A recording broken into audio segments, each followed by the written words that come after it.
I bumped into my cousin Marcus at Pioneer Place Mall while Christmas shopping, my arms full of bags from Nike and Powell's books. The holiday crowds swirled around us as festive music echoed through the corridors. Excited about our planned family reunion trip to Yellowstone that everyone had been organizing for months, I grinned and asked when we were finally leaving. Marcus looked genuinely confused, his face scrunching up like he was solving a complex math problem. Then he dropped the bombshell that shattered my world. The entire extended family had gone last month without me. My stomach dropped as I realized I had contributed $4,500 toward the vacation fund through my Aunt Carol. Standing frozen while shoppers brushed past me, I pulled out my phone with trembling hands. My fingers shook as I dialed Aunt Carol's number, stepping away from the busy mall corridor into a quieter alcove near the food court. The smell of Chinese takeout and pizza mixed in the air around me, but I barely noticed as my heart pounded against my ribs. Carol answered on the third ring, her voice cheerful and unsuspecting. "Jeffrey, what a lovely surprise to hear from you, sweetie. Carol, I just ran into Marcus and he said the family trip to Yellowstone already happened last month." My voice cracked slightly on the last words. There was a pause, and I could hear her television in the background playing what sounded like a game show. When she spoke again, her tone had shifted to something more guarded. "Oh, honey, didn't you get my texts about the change of plans? We had to move the dates up because of Rose's doctor appointments. I sent you several messages explaining everything." I frantically scrolled through my phone, checking every conversation thread, every text message from the past 2 months. Nothing. Not a single message about date changes or new plans. "Carol, I don't have any texts from you about this. My phone shows our last conversation was 3 weeks ago, when you confirmed my final payment." Another pause, longer this time. I could hear her moving around, perhaps walking to another room. "Well, that's strange. Technology these days, you know how unreliable it can be. But yes, we did have to adjust the timeline. Your grandmother Rose felt it would be better for everyone if we went when the weather was more predictable." "What happened to my $4,500? "Oh, that money went toward the group expenses just like we planned. Everything worked out beautifully. The family had such a wonderful time bonding together." Her evasiveness sent alarm bells ringing in my head. Carol had always been direct about financial matters, organizing family events with military precision for as long as I could remember. This vague response felt completely out of character. What specific expenses? The camping fees we discussed were only about $1,500 total for the whole group. "Jeffrey, honey, you sound upset. I think you're overreacting to a simple scheduling mix-up. These things happen in large families. The important thing is that everyone had a lovely time, and your contribution helped make that possible." The dismissive tone in her voice made my chest tighten. I ended the call and immediately dialed my sister, Emma, who lived just outside Eugene near our parents.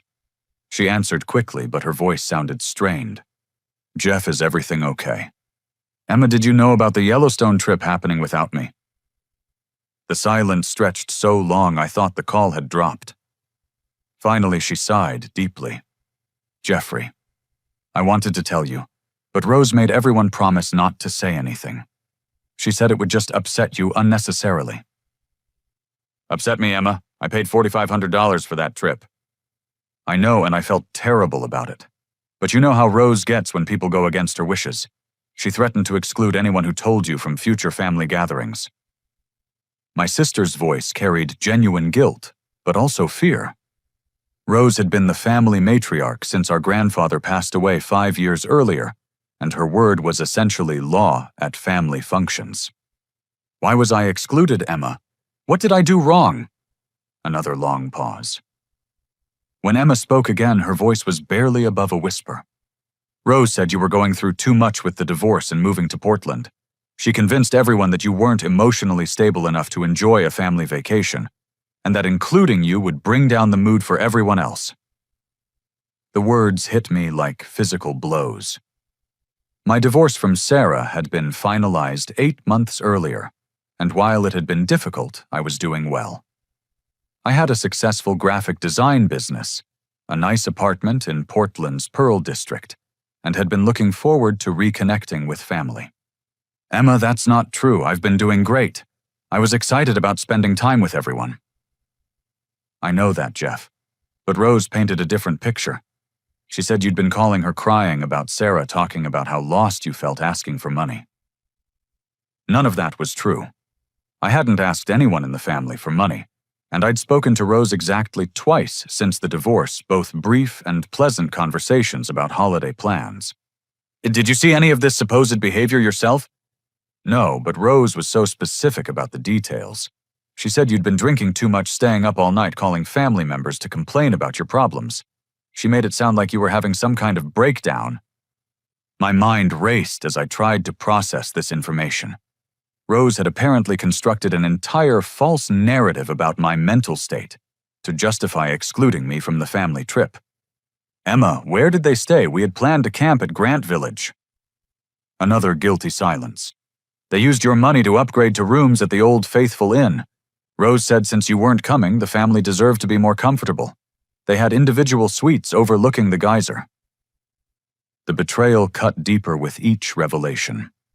Not only had I been excluded, but my money had been used to give my family a luxury experience while I worked overtime at my design firm, believing I was contributing to a camping trip we'd all enjoy together.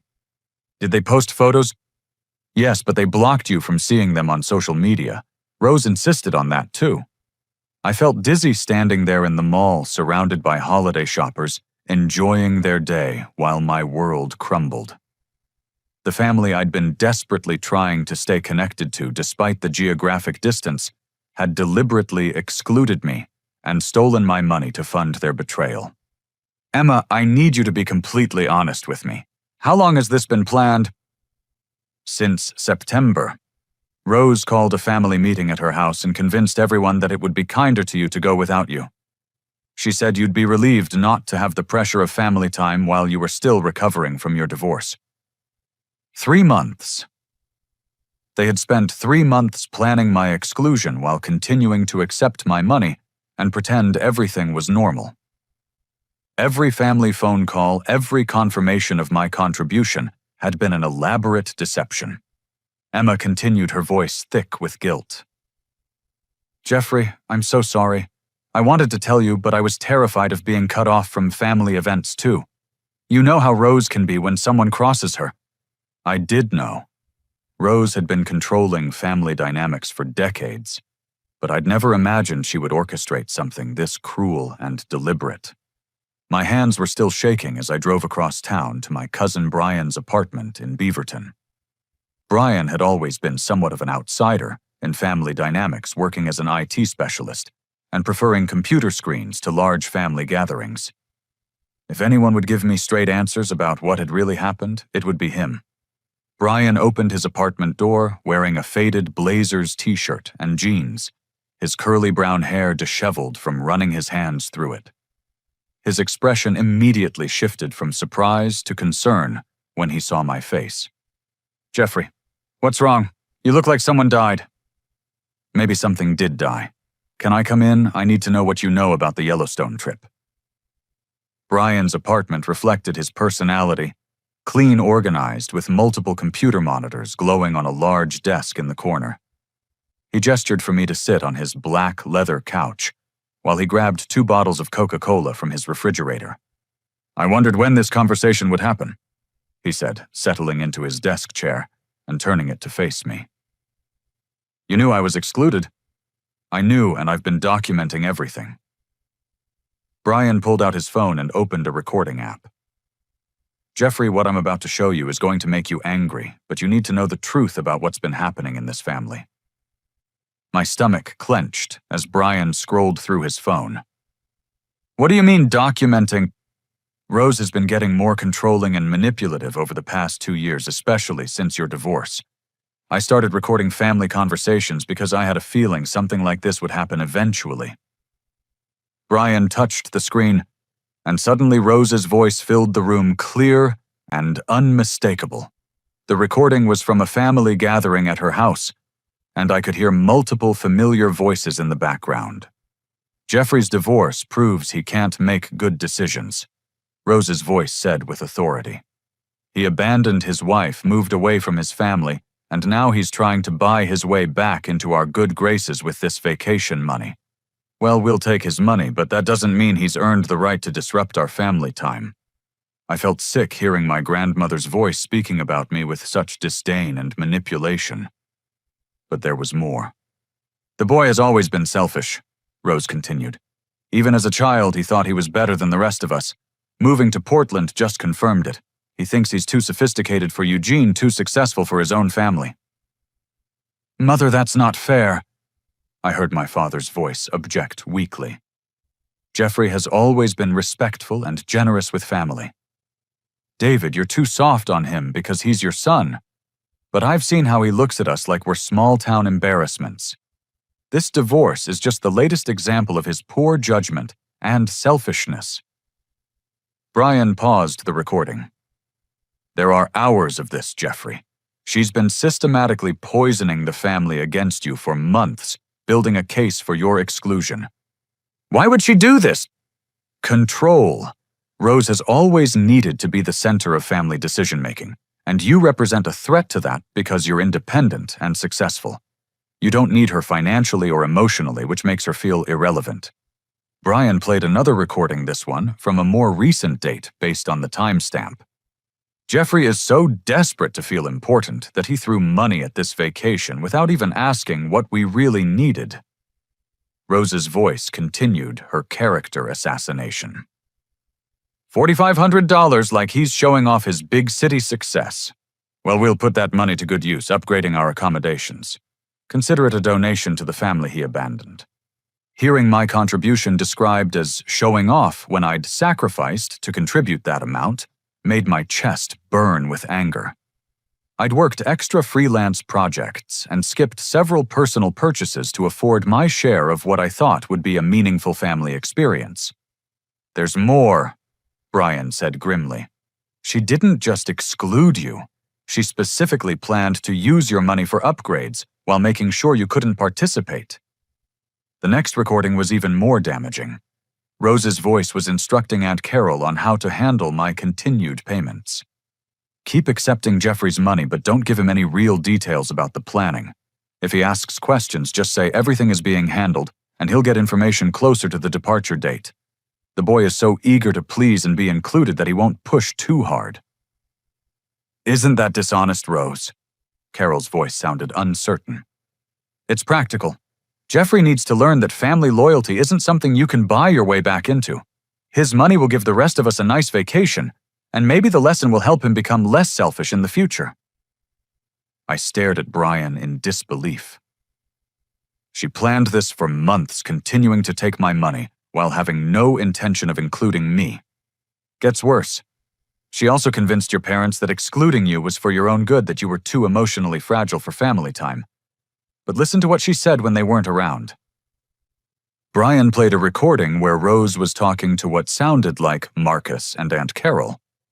Jeffrey isn't fragile at all. He's thriving in Portland, which is exactly the problem. He's gotten too big for his britches, too independent. This exclusion will remind him that family matters more than his fancy city life and design business success. The manipulation was breathtaking in its cruelty and calculation. Rose had convinced some family members I was too weak to handle a vacation, while simultaneously resenting me for being too strong and independent. Brian, why didn't you warn me? I tried to be subtle about it, asking if you'd heard from the planning committee mentioning that I hadn't received detailed itineraries. I was hoping you'd pick up on the hints, but Rose was so good at controlling information flow. Brian showed me text message screenshots where he'd tried to alert me indirectly, messages I now realized were attempts to help me discover the truth before it was too late. There's one more thing you need to know. Brian said, his voice growing more serious. This isn't just about control or personality conflicts. I think Rose has been stealing money from the family for years. What do you mean? She's always been secretive about family finances, claiming to manage money for everyone's benefit. But some of her stories don't add up. She's been talking about being financially stressed while somehow always having money for expensive purchases and home improvements. Brian pulled up a notebook on his computer where he'd been tracking inconsistencies in Rose's financial claims. She told your parents she needed help with medical expenses, but I've never seen her struggle to pay for anything. She told Aunt Carol the family trust from your grandfather was depleted, but she's been making references to money that suggests otherwise. The possibility that Rose's manipulation extended beyond emotional control to financial theft made my hands clench into fists. If she was stealing from family members while painting herself as a struggling elderly woman, this was about much more than a vacation. Jeffrey, I think your exclusion from this trip wasn't just about control. I think Rose was afraid you might start asking questions about family finances that she doesn't want to answer. The drive back to Eugene felt like traveling into a storm I'd been avoiding my whole life. Armed with Brian's evidence and recordings, I knew I couldn't let this betrayal stand without confrontation. But I also understood that challenging Rose meant potentially losing my relationship with my entire family. Sunday dinner at my parents' house had been a tradition for years, even after my move to Portland. I'd driven down monthly to maintain connections, bringing wine or dessert, helping with yard work, trying to bridge the geographic distance with consistent presence. Today would be different. My parents lived in a modest ranch-style home in a quiet neighborhood near the University of Oregon campus. The familiar sight of my father's Toyota pickup in the driveway and my mother's garden gnomes lining the walkway usually brought comfort. Today, everything felt tainted by deception. I knocked instead of using my key, a small but significant change that announced this wasn't a normal family visit. My mother, Linda, opened the door, her graying hair pulled back in her usual Sunday ponytail, wearing the floral apron I'd given her for Mother's Day 2 years earlier. Jeffrey, what a wonderful surprise. We weren't expecting you today. I need to talk to the family about the Yellowstone trip. Her face immediately changed, the warmth draining from her expression, and replaced by something that looked like panic. Oh, honey, let's not spoil dinner with old news. Come in and tell us about your design projects. Mom, this is important. I know what happened and we need to discuss it honestly. The living room contained the usual Sunday gathering. My father David reading the Register Guard in his recliner, Grandmother Rose seated regally on the sofa with her knitting Aunt Carol, sorting through what looked like family photos at the coffee table, and my sister Emma with her husband Tyler sharing the love seat. The conversation stopped when I entered, and the silence felt heavy with unspoken guilt and anticipation. I ran into Marcus yesterday at the mall. I began standing near the fireplace where family photos displayed happier times. He told me about the Yellowstone trip you all took last month. Rose looked up from her knitting with practiced innocence. Oh, that lovely vacation. Such a shame you weren't available to join us, dear. But your work schedule is so demanding. I was never told about any date changes, Rose, and I contributed $4,500 toward a trip I was deliberately excluded from.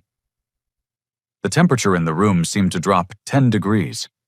My father set down his newspaper, and Aunt Carol stopped sorting photos. Emma's face flushed red with embarrassment. Jeffrey, let's not make a scene, Rose said with the tone she'd used to control classroom discussions during her decades as a school principal. Family scheduling can be complicated and sometimes miscommunications happen. This wasn't miscommunication. I pulled out my phone and played one of Brian's recordings. Rose's voice filled the room. Jeffrey's divorce proves he can't make good decisions. He abandoned his wife, moved away from his family, and now he's trying to buy his way back into our good graces with this vacation money. The reaction was immediate and telling. My parents looked shocked. Aunt Carol covered her mouth with her hand, and Emma started crying.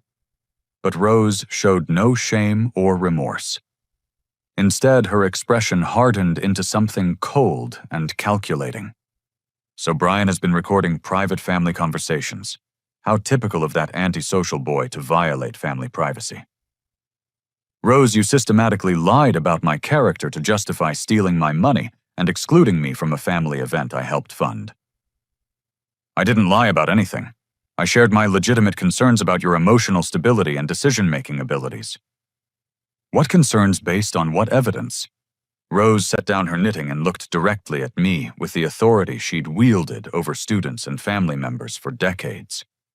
You abandoned your marriage instead of working through difficulties. You moved away from your family to pursue selfish career goals. You threw money at this vacation like you were buying your way back into our affections. These are facts, not lies. I didn't abandon my marriage. Sarah and I divorced because we wanted different things from life. I moved to Portland because I had better career opportunities there. And I contributed money to a family vacation because I wanted to spend time with people I love. That's your interpretation, Jeffrey. But your behavior over the past year has shown poor judgment and selfishness. My father finally spoke up, his voice uncertain.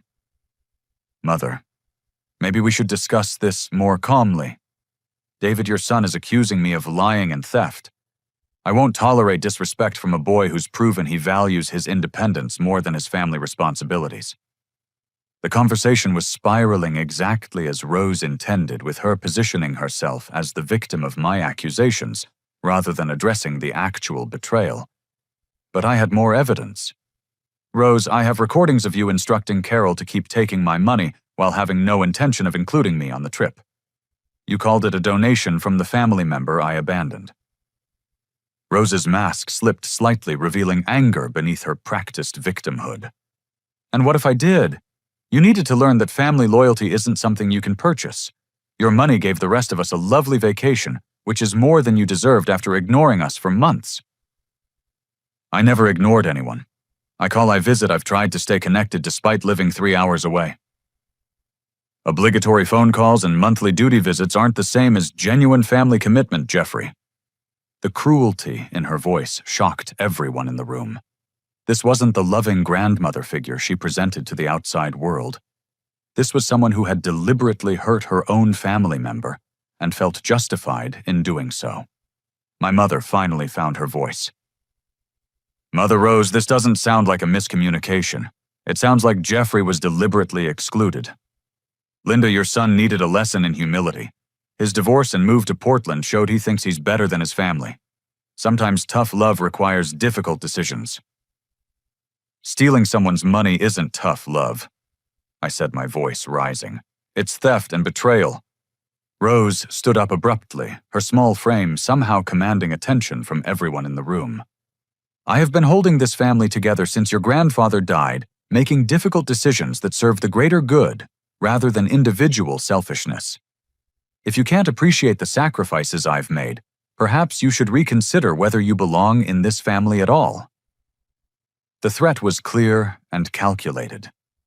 Rose was essentially saying that questioning her actions meant risking expulsion from family relationships entirely. I could see the fear in my parents' faces as they realized they might be forced to choose between their son and the woman who controlled family dynamics. But Rose wasn't finished. She walked to a drawer in the side table and pulled out a small notebook. Since we're sharing private information today, perhaps the family should know about some of Jeffrey's other concerning behaviors. She opened the notebook and began reading entries that made my blood run cold. September 15th. Jeffrey called Rose crying about his financial problems, asking to borrow $2,000 for rent. September 22nd. Jeffrey made inappropriate comments about Sarah's new boyfriend at Carol's birthday party. October 3rd. Jeffrey was rude to the Hendersons at church, embarrassing the family name. None of these incidents had happened. I hadn't called Rose asking for money, I hadn't attended Carol's birthday party, and I hadn't been to church with the family since Easter. Rose had fabricated an entire history of bad behavior to justify her treatment of me. Rose, none of that is true. I can prove where I was on those dates.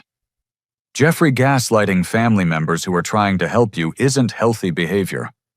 The manipulation was masterful and terrifying. Rose had created fictional evidence of my supposed problems while positioning any denial as further proof of my instability. My sister Emma finally spoke through her tears. Rose, I was at Mom's birthday party. Jeffrey wasn't there. Rose's expression darkened as she realized her fabricated timeline had a witness who could contradict it. Emma, your memory might be confused. Family events can blur together over time. No Rose.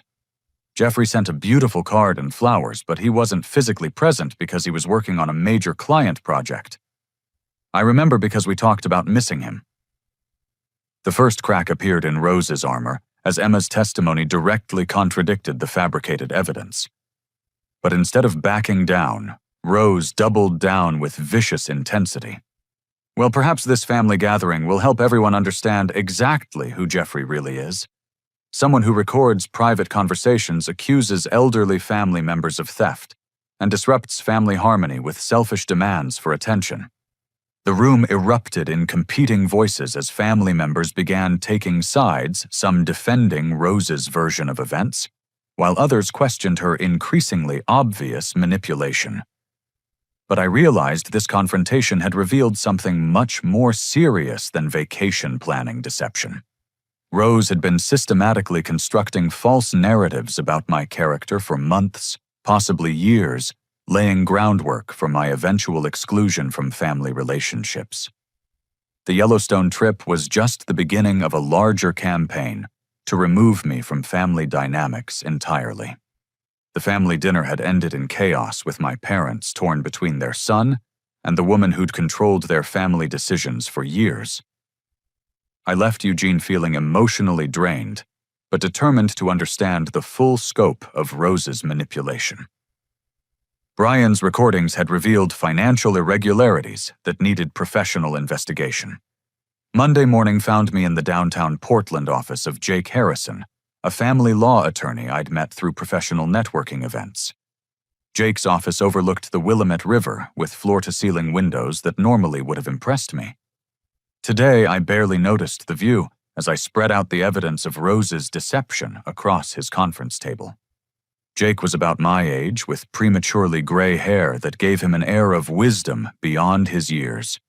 He'd built a reputation handling complex family financial disputes, particularly cases involving elder abuse and inheritance manipulation. Jeffrey, what you're describing sounds like financial exploitation, possibly rising to the level of criminal fraud, Jake said, after reviewing Brian's recordings and my financial documentation. But I suspect there's more to this story than vacation money. What do you mean? Your grandmother's behavior patterns suggest someone who's been manipulating family finances for much longer than just this trip. The level of control and secrecy you're describing typically develops over years, not months. Jake pulled out a legal pad and began asking detailed questions about Rose's financial role in family decisions. As I answered, a disturbing pattern emerged. Rose had been the sole executor of my grandfather's estate since his death 5 years earlier. She controlled access to any inheritance or trust funds, claiming the estate had been smaller than expected, and most assets had been consumed by medical expenses and final arrangements. She had convinced my parents to give her power of attorney over their finances, claiming it would make estate planning easier as they aged. My father, now 62, had reluctantly agreed after Rose suggested that failing to plan properly would burden their children. Rose had organized and controlled funding for all major family events over the past several years, always collecting money from family members, but never providing detailed accounting of how funds were used. Jeffrey, I think we need to bring in a forensic accountant to examine your family's financial situation more closely. What you're describing suggests systematic financial abuse. Is that really necessary? I just want my vacation money back and an apology.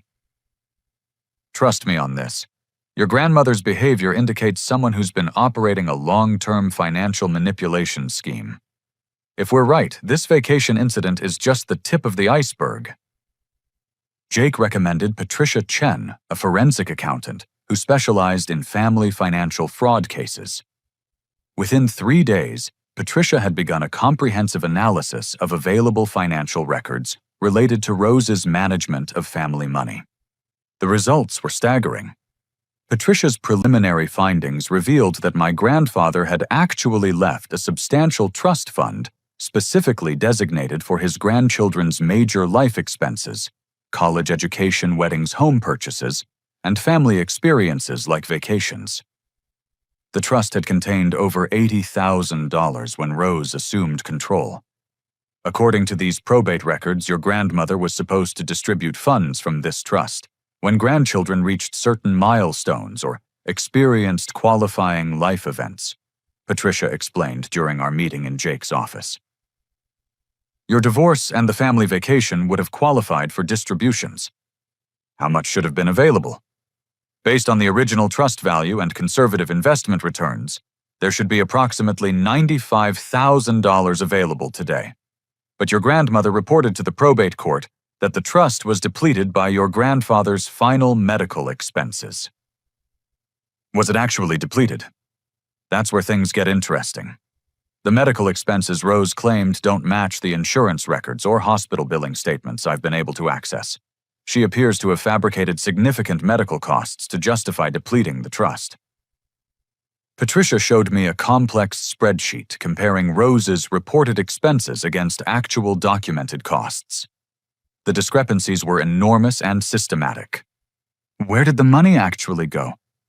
Based on bank records I've subpoenaed, your grandmother has been using trust funds for personal expenses over the past 5 years. Home improvements, luxury purchases, vacation travel, and cash withdrawals that can't be accounted for with legitimate expenses. The scope of theft was breathtaking. Rose had stolen nearly the entire inheritance my grandfather had intended for his grandchildren, while convincing the family she was struggling financially and needed their support. But Patricia had discovered something even more disturbing. Jeffrey, your grandmother's financial manipulation extends beyond the trust fund. She's been systematically stealing from multiple family members using her power of attorney and her position as financial coordinator for family events. Patricia presented evidence showing that Rose had been withdrawing money from my parents' retirement accounts without authorization using forged signatures and falsified documents. She had convinced Aunt Carol to take out loans for family events instead of using available family funds that Rose was secretly controlling. Most shocking of all, Rose had been operating a sophisticated check-kiting scheme, using her access to multiple family bank accounts to cover unauthorized withdrawals and mask the theft of funds across several years. How much money total? Preliminary estimates suggest your grandmother has stolen approximately $130,000 from various family members over the past 8 years. The number was so large I had trouble processing it. Rose had been systematically robbing her own family while positioning herself as their financial protector and advisor. Patricia, there's something else, Jake interjected. We discovered that Rose has been forging signatures on legal documents and fraudulently claiming power of attorney over accounts that don't belong to her. This isn't just theft anymore. These are federal crimes. The investigation had uncovered evidence that Rose had been intercepting mail sent to family members, preventing them from receiving bank statements and financial documents that would have revealed her manipulation. She had convinced several family members that their financial struggles were due to poor market performance or unexpected expenses, when in reality she was stealing their money. Why hasn't anyone noticed? I asked. Your grandmother is extremely sophisticated in her manipulation techniques, Patricia explained. She's been gaslighting family members about their financial situations, convincing them that questioning her management would hurt her feelings or damage family relationships. She's used emotional manipulation to prevent financial oversight.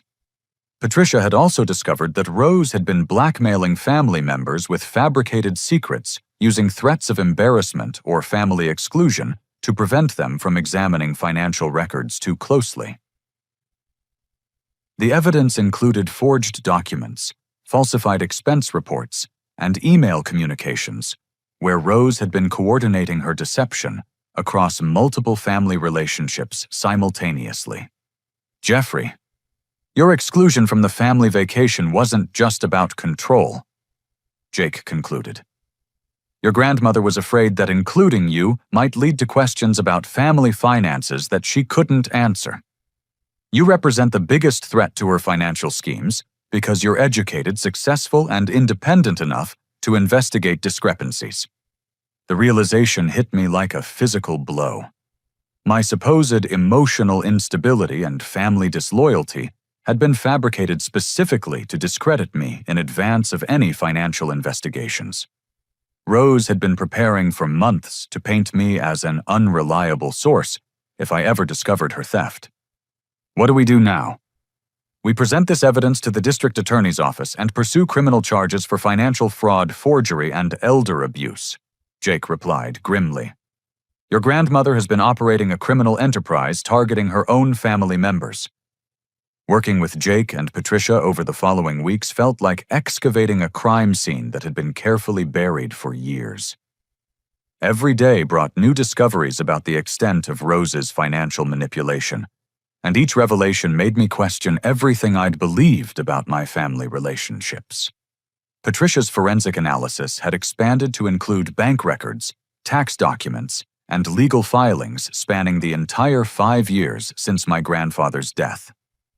The sophisticated nature of Rose's fraud became clearer with each piece of evidence. Jeffrey, your grandmother has been operating what amounts to a Ponzi scheme within your own family, Patricia explained during one of our weekly progress meetings. She's been stealing from one family member to cover theft from another, all while maintaining the facade that she's managing everyone's money competently and honestly. The detailed timeline Patricia had constructed was devastating. Rose had begun small, taking modest amounts from the trust fund to cover what she claimed were temporary shortfalls in her personal finances. But the theft had escalated dramatically over time as she became more confident in her ability to manipulate family members and avoid detection. The pattern shows classic progression of financial abuse, Jake added.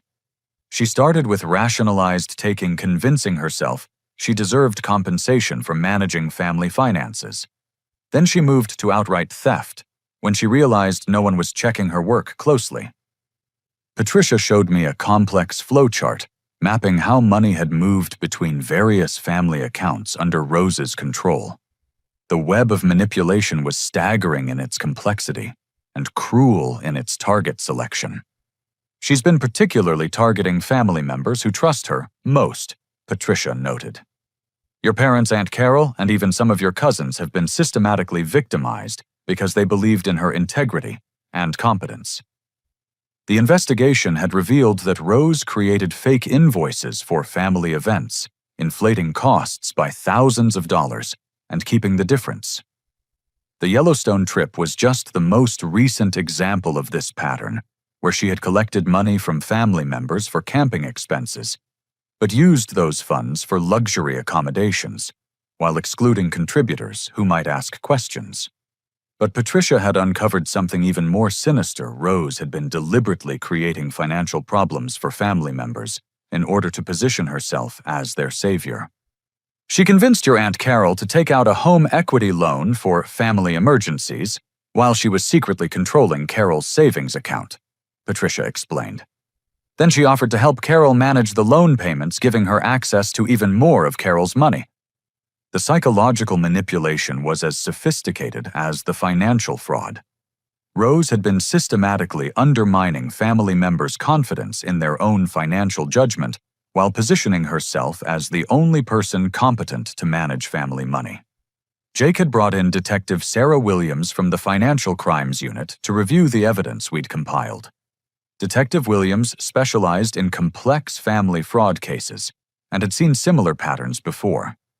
This is one of the most comprehensive family financial abuse cases I've encountered, Detective Williams said during our meeting at Jake's office. The suspect has been operating a sophisticated criminal enterprise over multiple years, targeting vulnerable family members through emotional manipulation combined with financial fraud. Detective Williams explained that Rose's crimes were particularly serious because they involved elder abuse elements combined with organized financial fraud. The forged documents and mail interception elevated the charges to federal jurisdiction. We're looking at potential charges including mail fraud, financial exploitation of vulnerable adults, forgery identity theft, and organized financial crime, Detective Williams continued. If convicted on all counts, she could face significant prison time. The investigation had also uncovered evidence that Rose had been researching how to hide money offshore and had been making inquiries about retiring to countries without extradition treaties with the United States. She hadn't just been stealing money. She'd been preparing to flee with the stolen funds. "Detective Williams, what should we expect when we confront her with this evidence?" I asked. "Based on similar cases, she'll likely deny everything initially, then try to minimize the scope of her actions, then finally attempt to justify her behavior as being for family benefit."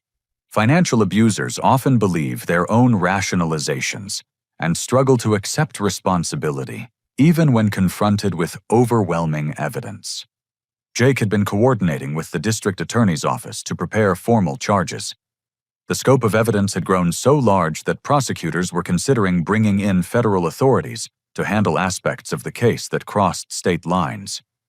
"Jeffrey, there's something else you need to know," Jake said seriously. "We've discovered that your grandmother has been planning to leave the state permanently. She's been liquidating hidden assets and making arrangements that suggest she was preparing to disappear with stolen family money. Patricia showed me records indicating that Rose had been converting stolen funds into cashier's checks and money orders classic preparation for financial flight. She had also been making inquiries about selling her house quickly and had been researching retirement communities in Arizona that didn't require extensive background checks. She's been planning this for months, possibly years," Patricia continued. "The Yellowstone trip exclusion might have been her final test of whether family members would question her financial management. When no one seriously challenged her, she probably felt confident enough to proceed with her escape plan.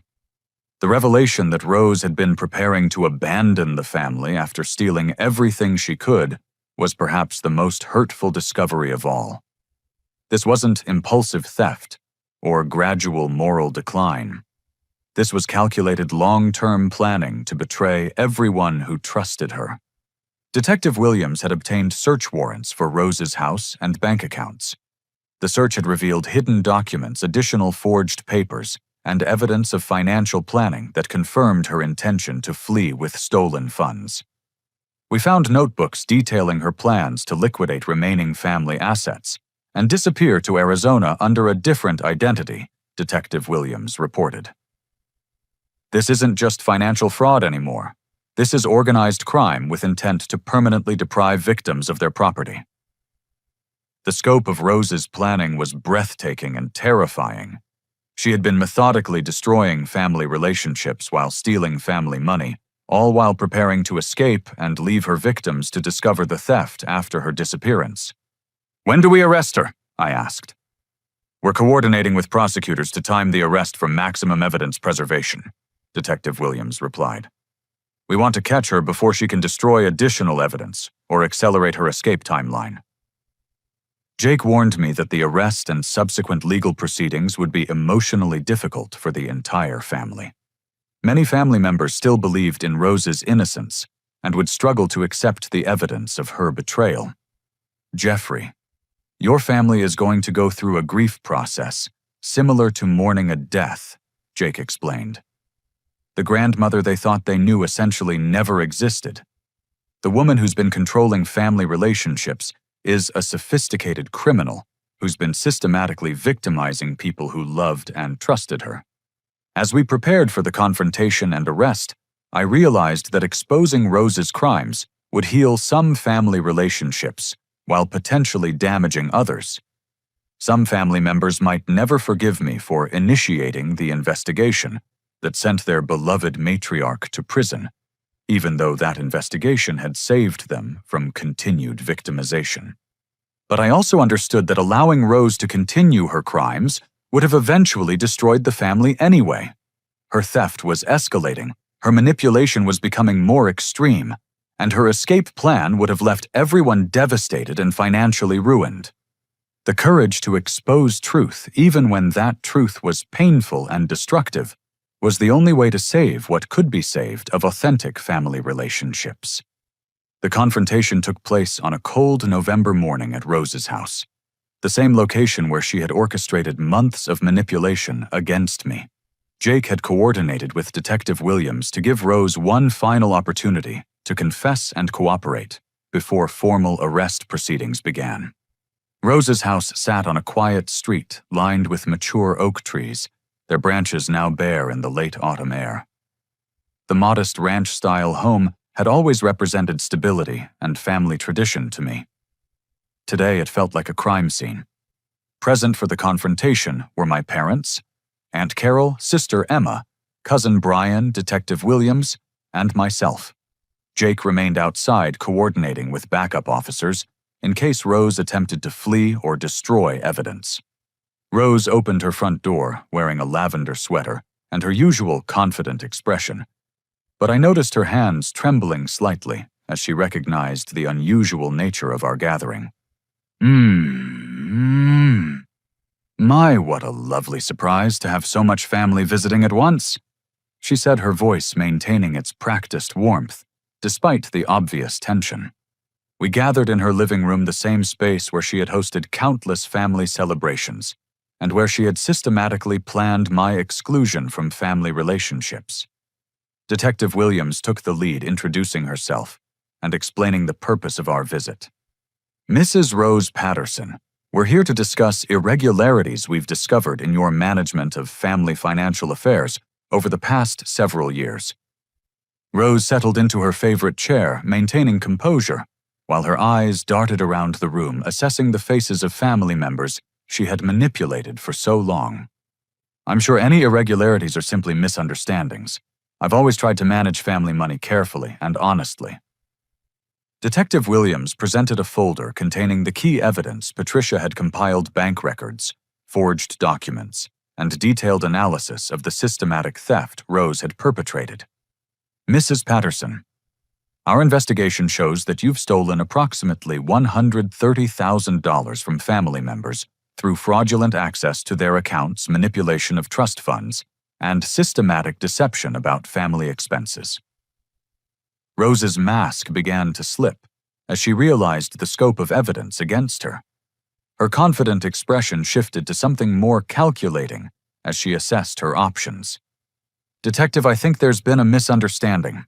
I've been helping my family members manage their finances for years.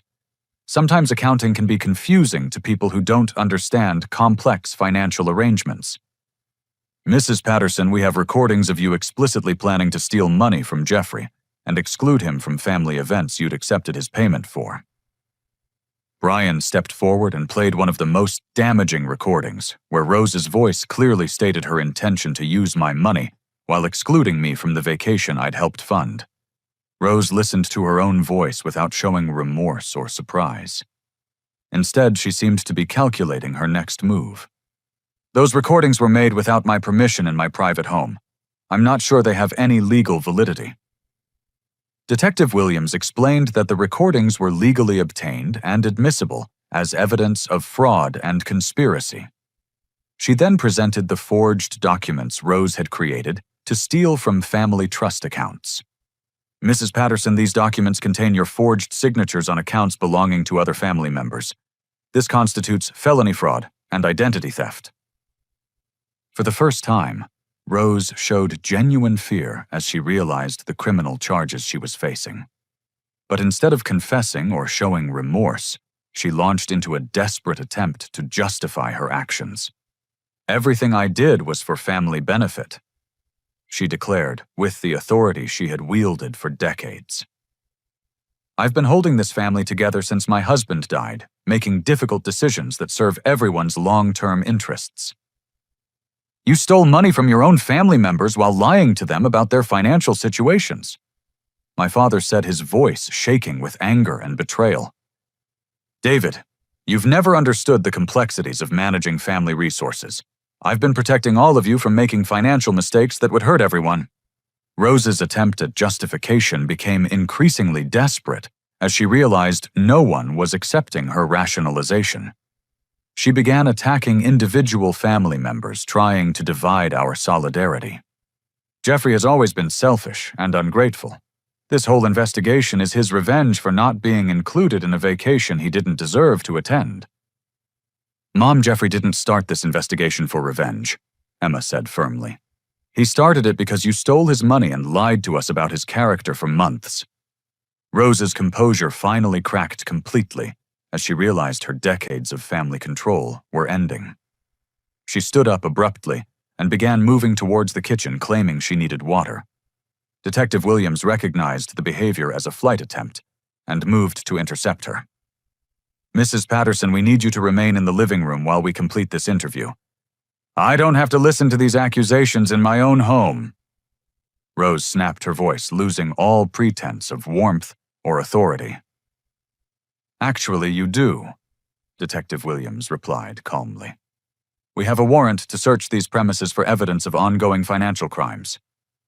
Rose's attempt to escape through her back door was quickly stopped by the backup officers Jake had positioned around the property.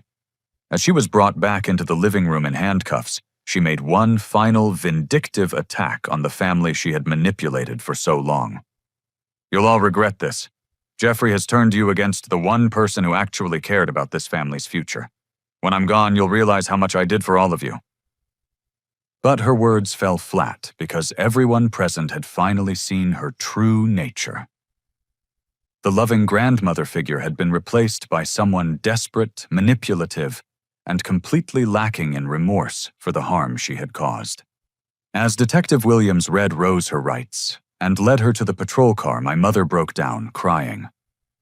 Not from sadness at Rose's arrest, but from relief at finally understanding the truth about years of family dysfunction. Jeffrey. I'm so sorry, she sobbed.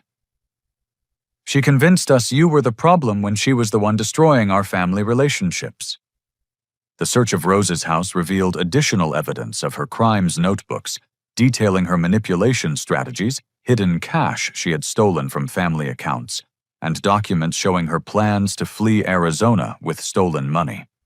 Most disturbing of all, investigators found a detailed timeline Rose had created for systematically excluding different family members from gatherings based on their perceived threats to her financial control.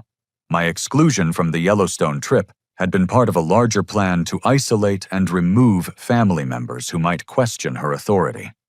Rose was formally arrested and charged with multiple felonies, including mail fraud, financial exploitation, forgery identity theft, and organized financial crime. The evidence against her was so overwhelming that prosecutors were confident of conviction on all major charges. As we left Rose's house that afternoon, I felt a complex mixture of relief, sadness, and vindication. Justice was finally being served, but the cost had been the destruction of family illusions and the revelation of betrayal by someone we had all loved and trusted. 6 months later, I sat in Judge Margaret Chen's courtroom, watching Grandmother Rose receive her sentence for the systematic financial abuse she had perpetrated against our family. The woman who had once commanded respect and obedience now appeared small and frail in her Orange County Jail uniform, her authority completely stripped away. Judge Chen's words carried weight as she addressed the court about the severity of manipulating family trust for personal gain. Mrs. Patterson, you violated the most sacred bonds of family loyalty and exploited the love and trust of people who depended on you. Your crimes represent a profound betrayal of family relationships and basic human decency. Rose was sentenced to 4 years in state prison, followed by 2 years of supervised probation. She would also be required to pay full restitution to all family members she had victimized, with her remaining assets being liquidated to provide compensation for her theft. The financial resolution exceeded our most optimistic expectations. Patricia's forensic work had uncovered additional hidden accounts Rose had failed to disclose, increasing the total recovery of stolen funds significantly. The trust fund my grandfather had established for his grandchildren was fully restored with accrued interest, providing each of us with $22,000. I received my original $4,500 back with interest and penalties, plus additional compensation from Rose's seized assets for the emotional damage caused by her manipulation. My parents' retirement funds were completely restored, Aunt Carol's debts were eliminated, and Emma's children's college fund was re-established at a higher level than ever before. But the emotional healing proved far more valuable than any financial recovery. The family therapy sessions Jake had recommended helped us process the complex grief of losing someone who had never actually existed. The loving grandmother figure had been an elaborate fabrication designed to facilitate manipulation and theft. My relationship with my parents underwent a complete transformation as we worked through the damage Rose's manipulation had caused. My father, David, struggled with intense guilt over believing fabricated stories about my character and allowing his fear of Rose to override his parental instincts. "Jeffrey, I failed you as a father," he said during one particularly emotional therapy session. "I knew in my heart that Rose's stories about your behavior didn't match the son I'd raised, but I was too cowardly to challenge her version of events." My mother, Linda, revealed that she had always felt uncomfortable with Rose's increasingly negative commentary about my character, but had been convinced that supporting me would destroy family unity. She shared that Rose had systematically undermined her confidence in her own judgment, convincing her that questioning Rose's assessment would prove she was naive and easily manipulated. "Rose made me feel like I couldn't trust my own instincts about my own son," Linda explained tearfully. "She convinced me that defending you would just enable your supposed problems and hurt you in the long run." The family therapy helped us understand how sophisticated manipulators use emotional leverage and fear to control their victims' perceptions and behaviors. Rose had been operating a textbook psychological manipulation campaign that would have been difficult for anyone to recognize, while experiencing it from inside. Emma became my strongest advocate as she recognized how Rose's manipulation had damaged her relationship with her brother. She admitted that Rose had convinced her I looked down on the family and didn't value maintaining close relationships with them. "Rose told me you thought we were all small-town embarrassments and that your success had made you arrogant," Emma confessed. "She made it seem like you were just going through the motions of family relationships out of obligation rather than genuine affection." Brian emerged from the experience as my closest family ally, having provided the crucial evidence that made justice possible. Our shared experience of surviving family manipulation created a bond stronger than typical cousin relationships. Brian's courage in documenting Rose's behavior, despite the personal risk, had ultimately saved our entire family from continued victimization. The extended family dynamics shifted dramatically as members began communicating directly instead of through Rose's manipulative filter. Cousin Marcus admitted he had always respected my independence and career success, but had been convinced by Rose that expressing admiration would be disloyal to family members who had remained closer to home. "Rose made it seem like praising your achievements was the same as criticizing everyone else's choices," Marcus explained. "She convinced us that family loyalty required keeping everyone on the same level, which really meant keeping everyone under her control." The most profound healing came when my parents asked me to help them plan a new family trip to Yellowstone this time, including everyone, and funded by the restored trust money. Initially, I hesitated because of painful associations with the previous betrayal, but I realized that creating new positive memories was essential for moving forward. The new Yellowstone trip became a celebration of family healing and authentic relationships. I took the lead in planning activities that would help everyone feel included and valued, deliberately creating experiences that honored both individual interests and family connections. We spent 5 days exploring the same landscapes where I had been excluded, but this time every moment was infused with genuine appreciation for each other's company. The experience of hiking together through Grand Canyon of Yellowstone and watching Old Faithful erupt became powerful symbols of our family's resilience and capacity for healing. During a quiet evening around our campfire at Grant Village, my father approached me with tears in his eyes. Jeffrey, I need you to know how proud I am of who you've become, and how sorry I am that I let anyone convince me otherwise. You showed more courage and integrity in this situation than I've shown in years. This moment of genuine connection felt more valuable than any amount of recovered money. My father's acknowledgement that he had been manipulated, combined with his recognition of my character and achievements, healed wounds I hadn't even realized were still bleeding. The experience transformed my approach to all relationships, as I learned to trust my instincts about toxic behavior and to value authenticity over peacekeeping. My confidence in my own judgment increased dramatically, as I understood that the criticism I had internalized was based on fabricated information designed to control and manipulate me. My graphic design business flourished as I applied lessons about authenticity and boundary setting to my professional relationships. Clients responded positively to my increased confidence in advocating for creative vision and setting clear expectations about project scope and payment terms. A year after Rose's sentencing, I received a letter from her in prison, attempting to manipulate me into visiting and providing financial support for her commissary account. Instead of feeling guilty or conflicted, I felt only pity for someone whose need for control had ultimately destroyed her relationships with everyone she claimed to love.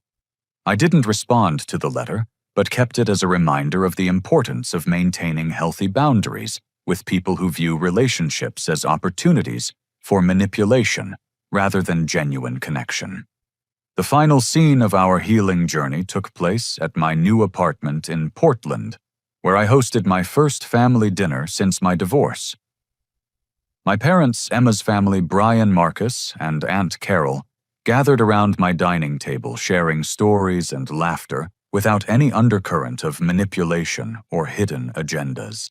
Looking around the table, I realized that exposing Rose's crimes had ultimately given my family the greatest gift possible: the opportunity to build relationships based on truth, mutual respect, and genuine affection, rather than fear and control. Sometimes the most loving thing you can do for people you care about is expose the lies that are poisoning their relationships, even when that exposure is painful and difficult. The courage to stand up for truth, even against family pressure, had ultimately saved not just my own emotional well-being, but had freed my entire family from a toxic dynamic that had been slowly destroying us all.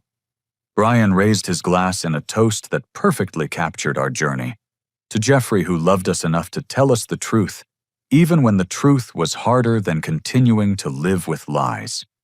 As we clinked glasses around my table, I understood that real family bonds are built on authenticity, mutual support, and shared values rather than obligation, fear, or manipulation. The family I had always wanted hadn't been destroyed by exposing Rose's crimes. It had been created for the first time through the courage to demand honesty and respect in our relationships with each other. Have you ever experienced a situation where standing up for yourself revealed deeper problems that needed to be addressed? Sometimes the hardest conflicts lead to the most meaningful growth and healing. I'd love to hear your thoughts about family dynamics and the importance of authentic relationships in the comments below. If this story resonated with you, please give it a like and subscribe for more real-life stories about overcoming betrayal and finding strength in difficult situations.